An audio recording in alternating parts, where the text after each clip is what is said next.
pleasant good morning.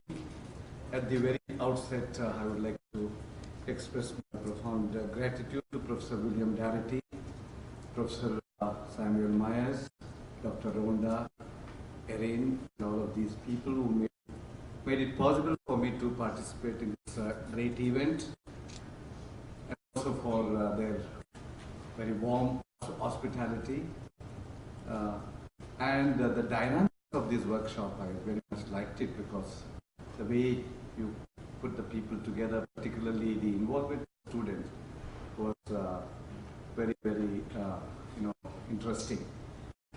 Also, my special thanks to Professor Sukadev Thorat for introducing me to this network of distinguished scholars from US.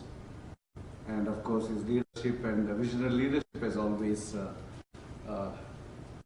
helped us and supported whatever we have been doing at our center. Friends, when I was asked to speak on the topic equality for all, immediate thing that struck me was the contradiction that the concept involved. It is on the very same slogan that the people in India who were against equality tried to mobilize the public opinion against the state's minimal initiatives to reduce the gap between the caste poles through reservations, what we call here as affirmative action. For instance, Youth for Equality or Forum for Equality, led by the upper caste, ridiculed the professions of lower caste by shameful exhibition of polishing shoes, by taking brooms on the streets, etc. It is not surprising that same logic was used by those who were against the reservations for other backward classes during the anti-Mandal struggle in India during 1980s. This incident actually made me to reflect deeply on the contradictory meanings of equality and how it can be abused to maintain status quo. This agitation against social justice is a reaction of upper caste and upper classes against the legitimate assertion of the lower caste and the subalterns, where the notion of justice is ridiculed by using the same vocabulary of equality for all. In a way, there is nothing new about this phenomenon since Indian history is replete with these kinds of examples. Equality is a mantra or a slogan that the people at both ends of spectrum have been uttering for long. We have none other than mythical Lord Krishna himself declaring, Sarve Jana Sukhino Bhavantu, let everyone be happy. But when it comes to the program of action as propounded in Bhagavad Gita, he argues vehemently for the perpetuation of Varna, the old order of hierarchy. On the contrary, when Buddha speaks of Dhamma or Nirvana, he is talking about material well-being with concrete political program to achieve it.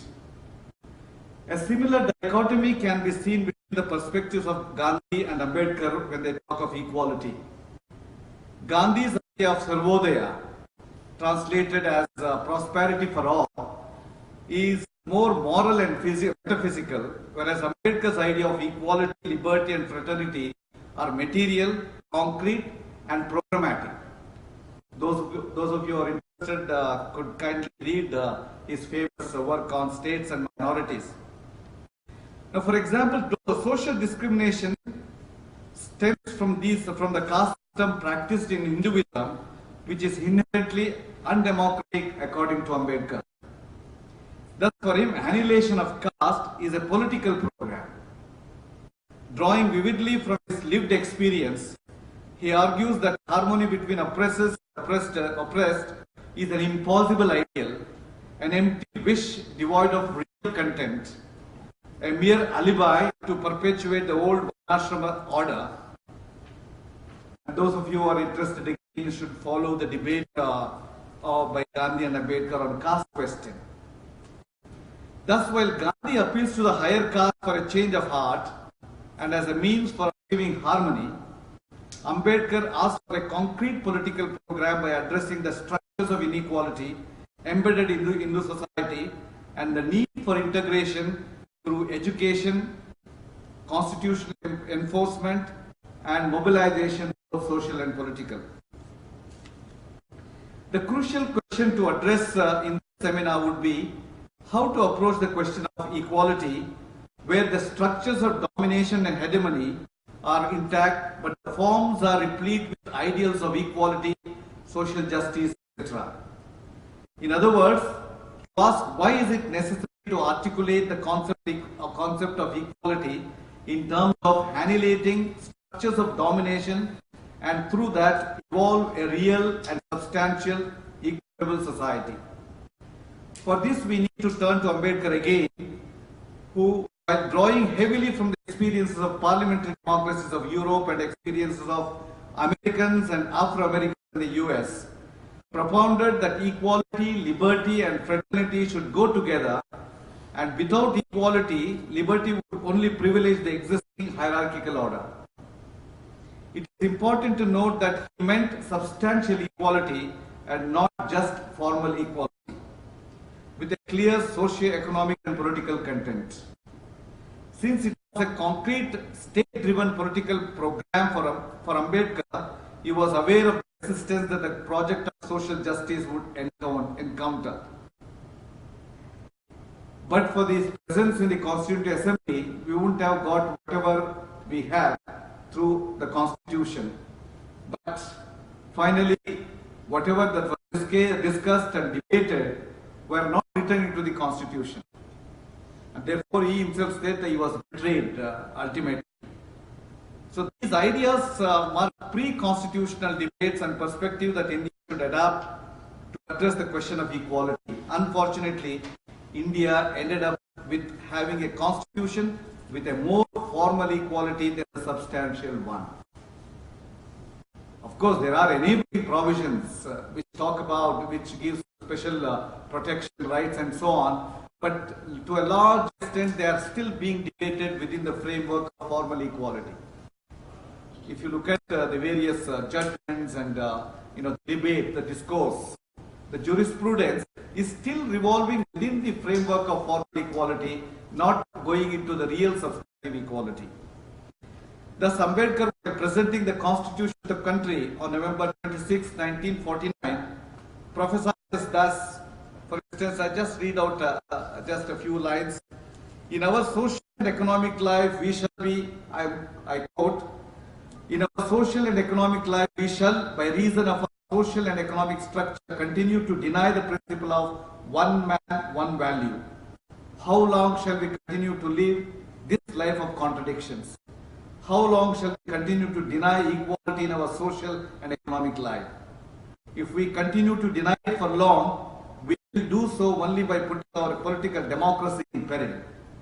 We must remove this contradiction at the earliest possible moment, or else those who suffer from inequality will blow up the structure of political democracy which this assembly has so laboriously built up. This is what Ambedkar says.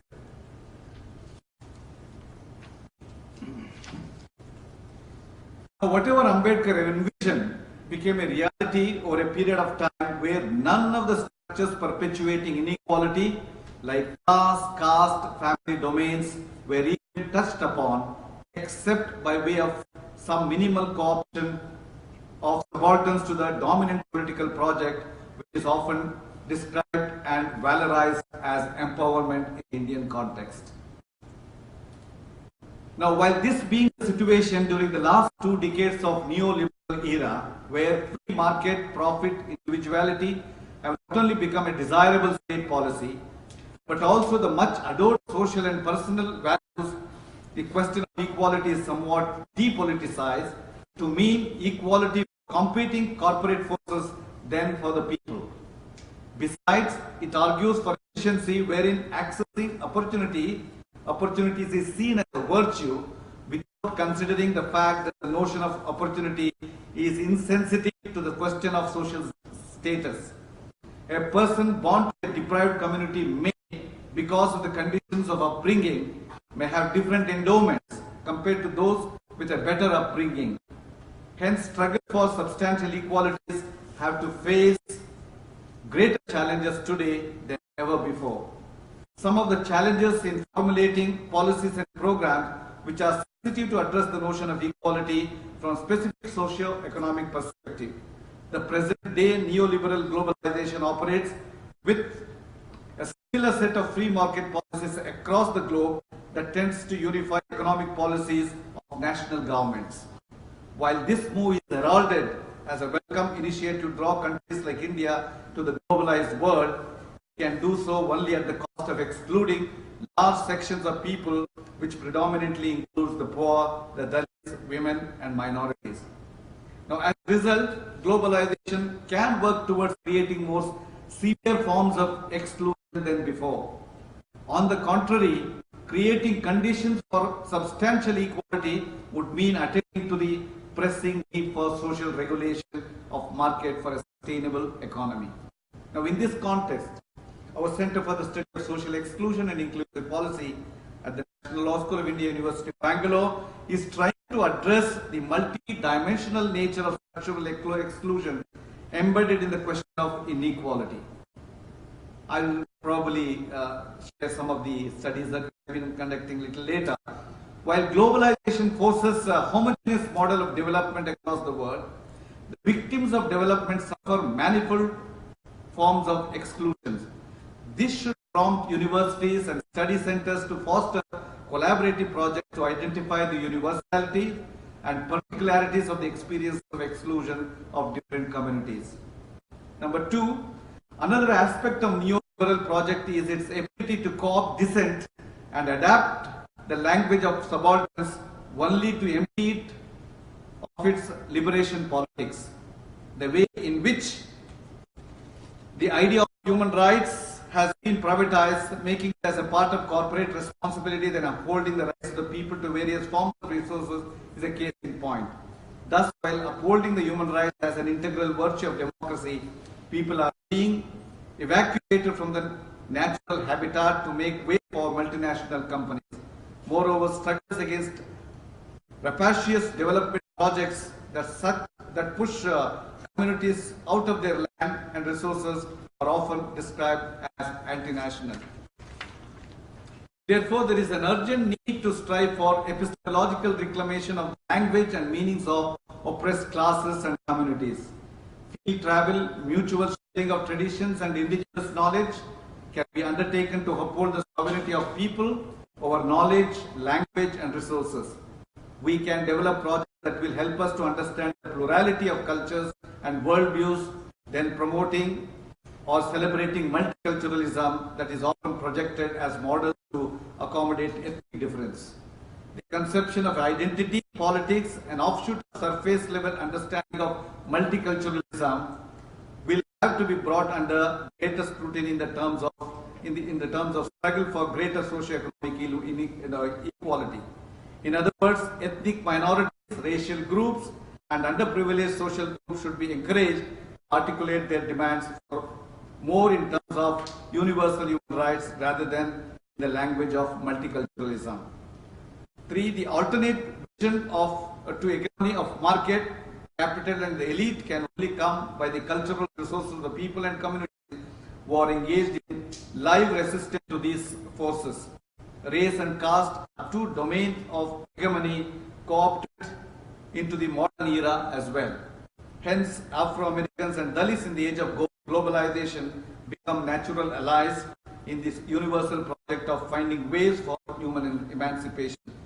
Thus, exchange of political, experiential, academic sharing becomes all the more important to create a trans-cultural and transnational solidarity. It is indeed refreshing to see how critical social science discourse is now turning its attention once again to the issue of political economy structure of deprivation. That is because caste and race is at once a political economy concept and a product of cultural discrimination. While it needs an equality agenda to eliminate caste and race as a structural principle of socio-economic difference, a recognition agenda would seek to highlight the social group's specificity and difference. The dual approach is key to address equality for all without the necessary correction the phrase entails today. Thank you for your attention and patience.